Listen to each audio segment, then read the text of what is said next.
আসসালামু আলাইকুম viewers, welcome back to my channel yummy table by Nusrat. আজকে আমি আপনাদেরকে তৈরি করে দেখাবো চকলেট প্যানকেক। চলুন দেখে নিই কীভাবে তৈরি করতে হয়। প্রথমেই দুটো ডিম নিয়ে নিচ্ছি রুম টেম্পারেচারে থাকা, এর সাথে দিয়ে দিচ্ছি 1/3 কাপ মিল্ক। এখন ডিম আর দুধ ভালো করে মিক্স করে নিচ্ছি একটু হুইস্কের সাহায্যে।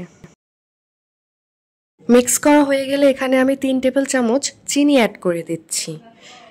এরপর দিয়ে দিচ্ছি হাফ চা চামচ বেকিং পাউডার, সেই সাথে দিয়ে দিলাম 1 টেবিল চামচ কোকো পাউডার। সবশেষে দিয়ে দিচ্ছি হাফ চা চামচ চকলেট ইমালশন। মিক্স করে এর মধ্যে আমি এখন ময়দা অ্যাড করব হাফ কাপ।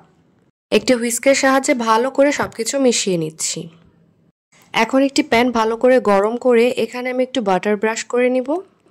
ব্রাশ করা হয়ে গেলে এখানে আমি একটি মেজারমেন্ট কাপের সাহায্যে প্যানকেকের ব্যাটার দিয়ে দিচ্ছি।